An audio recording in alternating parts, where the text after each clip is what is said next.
Yes. WOLVYN luxury type detail. Yes, that's perfect. Okay, it's set. All right, awesome. Give me just a second. Do we need to confirm we've received it here, real quick? Just say, I'll make sure I confirm with my... You got a text too. I'll make sure I confirm with my team. Yes, it takes a little bit. And then I'll let call it you go. back, yeah. I'll call you back. Okay, awesome. I'm gonna make sure, I'm gonna confirm with my team. It can take a second to come through, so I'll call you back in just a second, make sure we got it on our end. But with that down, you've got the watch secured, and I'd love to talk about a time that you could come in and pick it up. Yep, I will, my son's, I just look at my son's lacrosse. It starts at 1 p.m. tomorrow. I just don't know what time I have to be there, so if I could be there right when you open at 11 and like be gone at 11:30, maybe something like that would work, but I still need to go to the bank too, so we'll make it work between now and Monday. Okay, yeah, that sounds good. Thanks so much, Chris, appreciate it. We'll talk to you soon. You did your first sale just now? Yes. Congratulations. That was weird. That was the weirdest one we've done. Fail again. Yes, thank you. Yes. Boom. What's happening? A lot. I just made my first sale. Sold the Starbucks, which I was excited about because this one, I've been feeling like, isn't this like gonna sell soon? And now it's sold. I met a guy who came in with a friend who had already bought from us recently. A guy named Chris, really cool guy. And he tried on a bunch of watches. And this was the last one he tried on.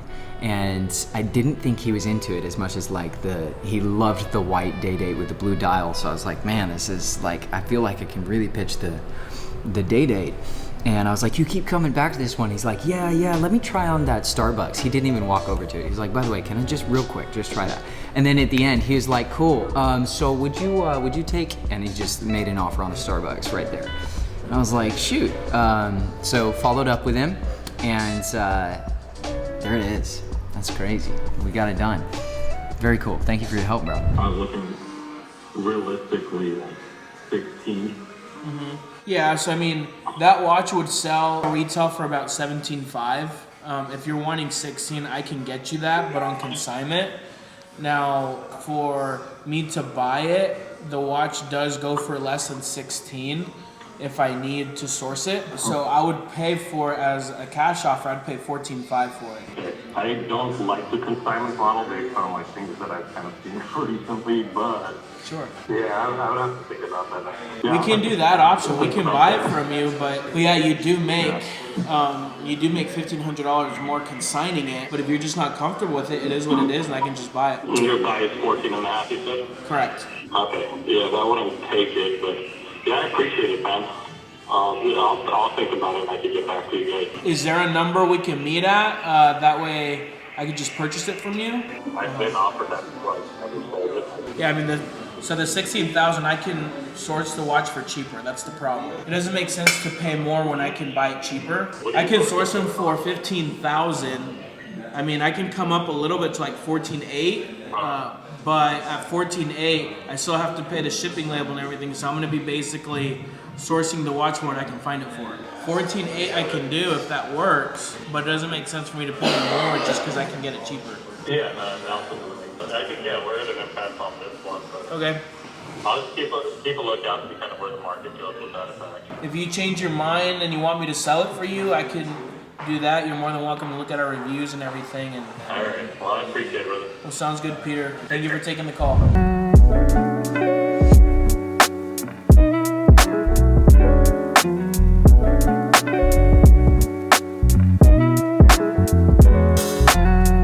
Hey guys, I'm Derek, and I'm a salesman here at WOLVYN, and I'm newer to the team and just wanted to share a little bit about my journey in the watch world with you guys.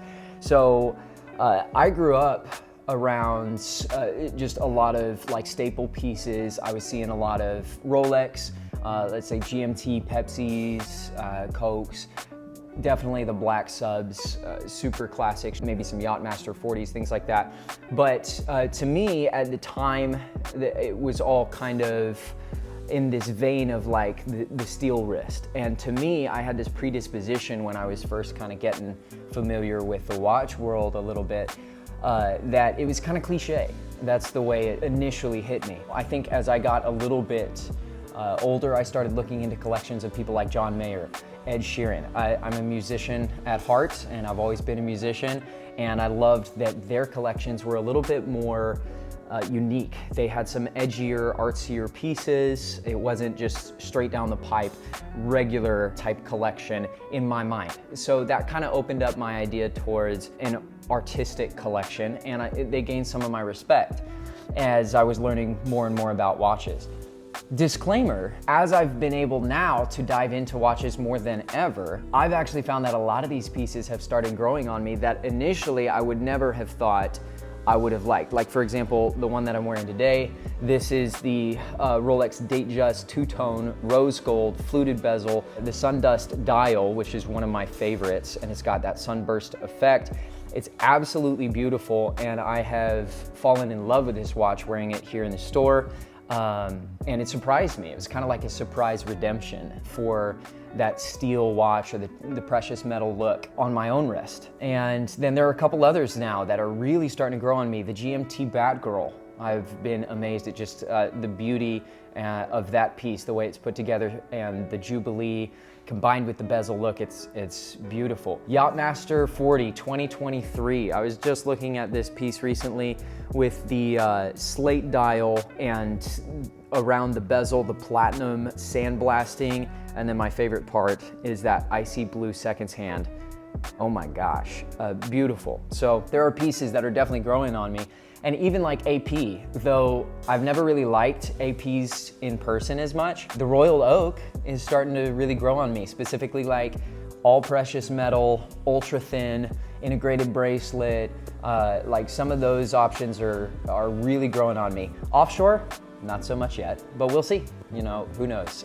Maybe I'll end up being an offshore guy. But yeah, so these pieces are growing on me for sure, and I'm just realizing so much more now that I'm like neck deep in the watch world with the guys here at WOLVYN. I'm just really starting to see that it's an art in and of itself, which as a musician, I love and respect the whole world of watches for the sake of the creativity, the intricacy, all of that. But today, there are really like two watches so far in my journey that have stood out to me for like over-the-top artistry, creativity, beauty, finesse. And I wish I could talk about both today, but we're just gonna talk about one. The honorable mention for me today goes to the Vacheron Overseas Rose Gold Blue Dial, even no complications. I love it just with that dial popping. It's so beautiful, ultra thin integrated bracelet. I mean, that watch to me is absolutely incredible, very unique, very beautiful. I've gotten to see it, wear it in person, and I'll probably have to do that one next because I love that one. But today, we're gonna be talking about the 5968R, none other than the Patek Philippe. This is a beautiful watch right here that I have had a chance to talk about a lot recently. And just to touch on first impressions for this watch right here was like the first watch that I got to debut on the YouTube channel. And I was taking pictures of it for a client. Since then, I've talked with a lot of clients about it, really dug into Patek. Patek is blowing my mind and probably my favorite. This watch, a lot of people are a little bit fearful of this Aquanaut because it's 42 millimeters and it's so big. And I've never gotten to see something like this in person, let alone wear it. But the cool thing about this watch is that it's super sleek, and the way that it's built, you don't gotta be afraid of it. For me, I actually have fallen in love with it, and it fits really well even on my wrist. I've got a 16 centimeter wrist, so it's not a super big wrist. It's actually on the smaller side, and yet this 42, to me, fits pretty comfortably. And especially, I'm not gonna size this strap because we're still selling this one, but if I size that strap just right, I would actually really enjoy this watch. And I love the way it pops, it's beautiful. I think you guys could fall in love with it just the same. So let's break down some of the analysis of this watch, what's really going on here. It's so artistic and speed through a lot of the details. Here we go. This watch is a flyback chronograph, which we'll dive into what that means a little bit more here in a second. But let's look at the original date of the 59 68, when did it come out? That was 2018. They came out with the steel version, and it was a black dial, black band with an orange accent seconds hand. Super sharp, a lot of pop, kind of sporty. In the long run, they ended up actually having the orange strap that you could get with it as well. So a lot of pop, really cool.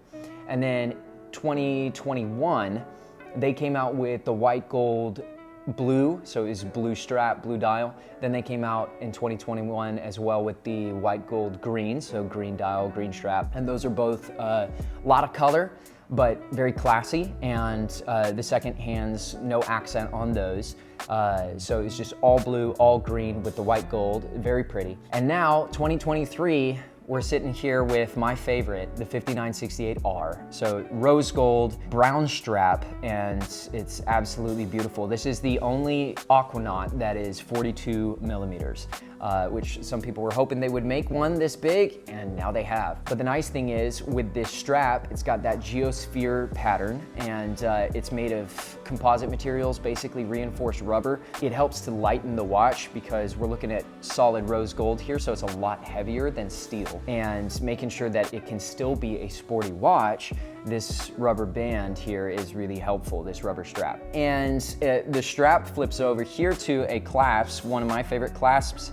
It's the double deploying clasp. This one here has twin triggers for the release, which is my favorite because it makes it super easy. Number one, it's satisfying to clasp and release, but it makes it super easy to come off the wrist. It's not one at a time, and when you close it, you've got that beautiful Calatrava cross Patek Philippe seal that comes together from both sides. So I love the artisticness of the clasp and the ease, the practicality of it. And this particular one is the newer version of this double deploying clasp, and it's got the smaller ornate design here versus the larger swirl design on the older ones. Both to me are very beautiful, but I do think I prefer this newer version of it. And then let's flip it over, take a look at the watch itself right here. This sun-brown dial pops out, super beautiful, matches the strap incredibly well. It has a black gradient on the outsides, which gives a lot of beautiful shading, depth to it, amazing. But my favorite part about it is, if we look in closely here, it's the embossed dial. And the embossed dial, this is the grid version. The Nautilus has the horizontal. Hard for me to pick between the two, which I love better. I absolutely adore both, but embossed is one of my favorite looks on a dial. It's absolutely incredible. And to get even more particular, a little more detailed, if we look right at that date aperture, there's actually a framing of the date aperture that's embossed, a square embossed framing. And we look at the 60-minute counter for the subdial and see that that one is actually sunk in as well around the embossing, and it matches the octagonal shape of the case, but on the subdial, which is great attention to detail for me. I love it. The depth of the dial of this watch is beautiful. It's incredible. And honestly, even if this weren't a complication, I would love the dial just straight clean. That's how much these dials are beautiful to me. But this is so impressive, the way that they've got the subdial here working with the flyback chronograph. And even just the hands themselves show the artistry of the watch. It's white lume, and we've got gold accenting on the hands, which perfectly reflects the rest of the case itself. And speaking of the case, this asymmetrical look is super unique. It gives a unique profile, which I like unique. We only have pushers on one side, smooth on the other. And come over here, take a look at this screw down crown. It is an Aquanaut, so yes, it's made for the water. It's not a diving watch, but it is waterproof up to 120 meters. And on this crown, we've got this beautiful Patek seal. A lot of people don't know, but we've got a third pusher right here on the other side. And this is the date setter pusher. And we'll talk more about these primary two here in a second when we dive into the chronograph. But the whole case is the beautiful octagonal shape. And we've got on the bezel, I love this attention to detail right here, we have polish on the beveled part of the bezel, and then a satin finish on the flat surface. What that does is it kind of creates a sporty feel, tones it down just a bit. So again, we could dress this watch down, wear it more daily. I've got a client who came in looking to wear this one as a daily already. And the satin just creates a lot of depth to it. Another reason that I love the case of this watch. But let's flip it over right now and talk about the movement of this watch behind this exhibition case back, which I would go exhibition case backs all day. I think that this type of movement needs to be shown because it's so complex and intricate and beautifully designed. The craftsmanship is over the top. Looking just inside right now, we see already this beautiful 21 karat gold rotor because this is a self-winding watch. This movement is the caliber CH28520C. It's automatic mechanical. It has 32 joules for lubrication. And again, like I said earlier, this is a flyback chronograph. So what does that really mean for this watch? Well, if we come back and look at the front, this is like a stopwatch. The chronograph, I can use this top pusher here to be able to start it, and that chronograph seconds hand immediately starts counting. And I can stop it with the exact same pusher, which these pushers have a really solid feel to them. It's great. But here's the really cool part is this second pusher here is a reset. Now, instead of having to stop it to reset, the amazing part about a flyback chronograph is that I can start it, and then when I'm ready to restart my timing, but without having an interval of stop, reset, start, I can just press reset again, boom. And that flyback will go right back up to the 12 o'clock position and start counting. And it's basically like creating laps. And the amazing part about this chronograph seconds hand is that because what they came out with for their technology for this watch was a vertical disc clutch, it doesn't have a lot of wear and tear. Because of that, I can actually get this set up top, line it up with another watch that is just on time for the seconds hand, and right when that watch hits the 60-second mark, I can start this one and allow my chronograph seconds hand to become my time seconds hand, and I can let it run continuously without so much wear and tear. Because that's what the vertical disc clutch does, is it prevents quite so much wear and tear. I can use this continuously.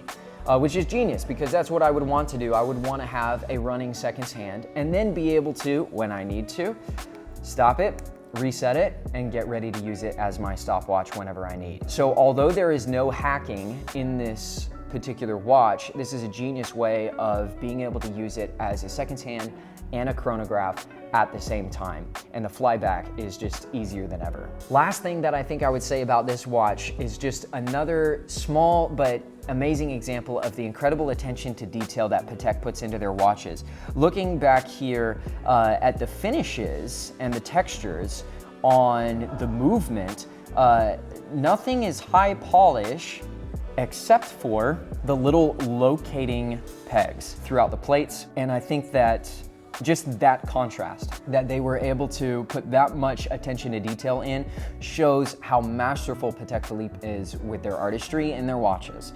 And I absolutely have fallen in love with their movements, with their design down to the details. This watch is like getting the ultimate best of all worlds. I mean, to me, it's got some of the boldness of an AP.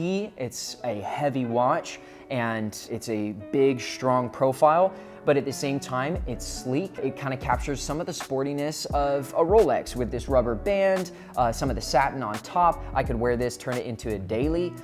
So for me, it kind of captures both worlds, but ultimately I know I'm getting the masterful finesse of a Patek Philippe when I get this 5968R. So if you guys are looking to ask any other further questions about this watch, any of our other pieces, maybe you want to come in and get the 5968R for yourself, come talk to us at WOLVYN. I'd love to help you, and you can see our number on the screen, our address on the screen.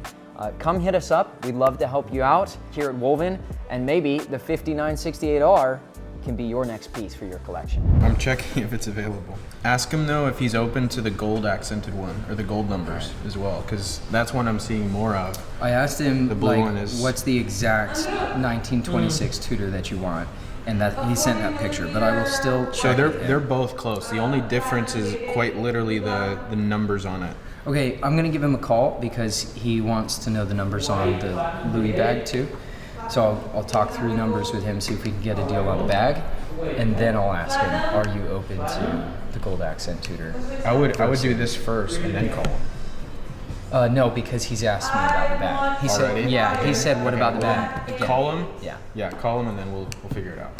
Just ask him about the gold. So it's like the gold numbers. It's Gold numbers. So exact same thing. I mean, even the reference number is It's gold. like, Everything, all the blue accents are gold, right? No, Bro, is that sorry. it? Yeah, it is. Sorry, the shadow made it look black, but that's blue. That's it, bro. That's it. That's what we're looking for. I know, but I'm checking if it's available first. Okay. Caleb, how much is Sean's Plano 91 dated? 550, I don't want to ask him for gold if we got a potential blue right there. 91 650. Okay, so technically the difference on that blue one would actually be older, be a little bit older. So it would be Versus the the older gold. reference versus the gold. Okay. Caleb. So 91 550 versus 91 650 Okay. is the reference, but they're both 1926. So they're the same model. Difference is that one's newer. I can get you the 91 550 So- blue, So- but it's slightly older reference number, or I could get you 91 39 650, or and it's slightly 39.5. newer, so it's the updated reference, and we'll just have both are 1926 Tudors. He just responded but to me, it'll it be is gold. available, the It'll be blue gold. one. The blue is okay, so they're both available. If he doesn't, if he is in a place where he knows it's old and he just wants to get something that he knows it's going to be cheap, he knows we're going to need to make something off of it, then yeah, maybe I could. Maybe do 1750. So he'll have the new reference and he'll get it for the same price if he gets the gold one. And he'll get a slightly older one with the blue. You know, I'd say you're probably better than me at being able to determine, like, for a piece like this, like, if we could come in, making sure that we really get our money's worth from that, because it's Let me look it up. such a unique What are they going piece. for? Yeah, Instead of just guessing, I don't want to just, sure. because if there's money to be made, then there's money to be made. You know? Right, and especially if he's expecting it already, he'll know where the market's at. So they retail for 2100. Okay. That's what they retail for. Let's see what they're being listed for though. The gold one is like 1800. Black one's 1500 for a blue one. I wanted to answer you about the bag because I know you asked for that. So basically what we're looking at, I talked to my client. This bag is new, 2023. It's really good condition. This is going for like 19 if you look it up. So you're already getting a markdown where we're starting at 14. So the client felt it would be fair just to come back with 13 and see if you guys could settle out at 13. How's that feel to you? I did see that. I mean, that's the only reason why I even inquired, Derek, to tell you the truth, is because I'm looking at that. I don't want, that's the reason I'm glad you said 2023, because some of the ones that I saw, like around like an 800, maybe some even a little below, some were 2017, some were 2021, the ones that were like between 1,000 and 1,200 were the newer ones, right? So you're thinking that that's the best they can do is 13? Yeah, because they know they're already working at a markdown price to start with. When I first spoke to my client, he was like, man, I'm already, given a big deal to start with. But he was like, I'd be willing to budge, so let's try for 13 and see if we can get a deal. What I can tell you is that you're getting a 2023 and you're getting it new, so you're getting at the high end, but your range, you're already getting a really big markup. And then I just got a little bit more for you marked off. Yeah. I was thinking, I mean, even if you were to told me, I know I told you like 1,000, originally, I could probably, and again, if they can't do it, they can't do it, but, I would probably take it 1,100, I would probably do even that on there, but let's put that on the back burner for now. Like, what did you find out on the watch? Yeah, no, I wanted to make sure that we looked up some options for you on that 1926 Tudor because I knew that we'd be able to come up with something. I've got two options because I wasn't sure if you really needed the blue or if you were also okay with the gold. 100%. Has to be the blue. Okay. The gold right now, I can get the gold box papers and everything for $14.50. I don't want the gold. Like new. Got you. So, Blue would have to be the blue. okay, well, I'm not going to pitch you the gold that we found then unless you change your mind. But basically, We found, it's the older reference number, it's the 91550 blue, the 1926 Tudor, the year is 2018, and I would be able to get that one to you probably for like 16, and that's actually getting a little closer to my cost too, so I'm giving you something pretty good there. Okay, 2018 building, so it's used then, huh? Like it's like really, yeah. Because I mean, I could get the that's the reason why I know you guys deal with the higher end stuff, but that's the reason I really don't want to bother you, because I can get the gold one for right at about 1,500. I think it was a 1,450 or 1,550, somewhere around there. Totally understand. I'll just say this, you know, that sounds like actually a pretty freaking good deal. And if you're able to get it there, then I'd say get it there at that deal, because that's not what we're really seeing on the market a whole lot right now. But if you're stuck, I know, that's what I was gonna say, is if you're stuck and you're not finding the one that you want, then we can take care of you with that blue, because again, I'm with you all the way. Blue is way prettier to me, so we could take care of you at that, and I'll keep my eye open for some more blue options that maybe we can bring the price down a bit. Right. And remember, you're talking like a brand new one right now is 2,000. I think it's retail 2050. I think if you looked. Yeah, I saw some for like 21. Yeah. Yeah, that's my thing here. There, so it looks like the watch might be a no-go, but I mean, sure. If you could do anything else, I mean, I don't want to put you too much work, but if you think they can do a little bit better on the bag, I'm still interested. I mean, her birthday's literally less than a month away. I know. It just saves me from having anything to do. So. Exactly, and I want to make your life a little bit easier as you're prepping for her birthday, especially if you do end up finding that watch somewhere else. What I'll tell you is this. For the watch, first off, I'm going to keep looking, and if I find a great deal on the blue, I'm going to let you know. On the bag, number two, I'd say, man, you know, after talking with my client, you just threw out 11, and my client threw out 13. What if we meet in the middle? Let's split it, hit 12. Could we settle out on 12? Hold on 1 second, okay? Yep, sure. I don't know, that's an amazing deal. But he wants this bag. He really wants this bag because he wants to just add this in for her birthday, and he wants to make it easy. So I'm like, dude, just... I'm finding this 36 millimeter expensive than the 39 millimeter. Yeah. I guess because they're so much more popular for ladies, like that's the one they would want to go with. So it's like brand new 2023 with stickers is going for 1,400, and he's saying that there's some out there for 15. If they own it, that might be true, but it's like sourcing it, it's so hard to match or meet with that. Like there's $100 margin on that at his No worries, I'm still here. You don't think you can go for the 11? No, but I think I can meet you in the middle at 12. Hey, sorry, yes, we'll take care of you. You it got a little bit garbled there, but I think I heard you. So you're saying we got a deal, let's go for this. Yeah, let's do it. I'm gonna get some photos of that and send them to you within the next few minutes or so. Once you see that and you're happy with it, give me a call back and we'll complete this order. Perfect. Thanks, Derek. All right, pleasure. Thanks, Lawrence. See ya, bye. Bam. That's all right. He'll buy a watch from me later. This is the Louis Vuitton Speedy, and this is the one he's been looking for. He likes the lock with the double zipper. Yes, and then I think this is what he was talking about. On the inside was the wallet zipper. I'm gonna make sure that's what he's looking for, because he's got the wallet zipper, lock, double zipper, and the key both handle, and then in there. yes, we've got the key inside, and then he really wanted to make sure that it had the shoulder strap, which it does, the crossbody strap. Where's the key at? Oh, right here. little baggie. Yes. And then we got the key. So I'm gonna take some photos of this and make sure it's exactly what he's looking for. And then I think we got a win-win between both clients. Josh, you wanna tell us what's going on this week? Oh, but tomorrow? So me and the brothers are gonna go on vacation, I guess. It's my birthday on the 27th. And so I've been wanting to take a trip with my brothers for a long time, but it's never been possible since we've opened up a store because we rely heavily on each other to run the store. Like I said before, one of the things I said in the last video, with the new hires, we've wanted to be able to break away if we needed to break away. And Derek has picked up everything so quickly, and so has Nicole. that they feel comfortable being here at the store.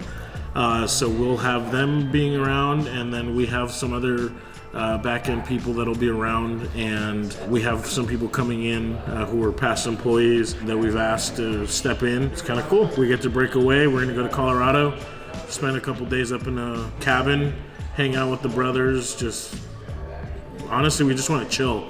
I didn't want to do anything too crazy. We've done a lot of Miami trips and Vegas trips with IWJGs and things of that nature, even business dealings and stuff. And so this trip, I really just wanted to unwind, just take some time to maybe even talk with the brothers about planning some stuff in the future. And other than that, just unwinding and just chilling. So hopefully it's a good trip. I also like the snow a lot for some reason. I never really got to experience it as a kid. So now that I'm an adult, I'm going to do that. It is actually my first time in Colorado. Fingers crossed the store's gonna be good. Yeah, no, it should be good. I really do. I've known Derek. Specifically, I've known Derek since 2001. I think Derek was, man, I don't know. Derek, how old are you? 28. In 2001, you were how old? 2001, I was 6. 6. Yeah, he was 6 and I was 11 years old. So Derek's my best friend's brother also. So I definitely feel really comfortable. I've known him for a long time. So I definitely don't have any concerns about it. And then Nicole also is just, she fits right in, and she's adapted really well to the environment over here with four boys that are brothers, and so she does a good job kind of being a sister. So really no concerns. You guys are in good hands. For the people that are going to be walking in while we're gone, we'll be gone for 3 days. The weekend, I guess, doesn't count since it's the weekend, but we'll be gone Wednesday, Thursday, Friday. I think we're going to come back Sunday, and should be good. Looking forward to it. Like, they had to take extra precaution, clean everything out, and do like a whole procedure just to like sew everything back together or stitch everything. But I mean, in retrospect, I didn't have any broken bones. I didn't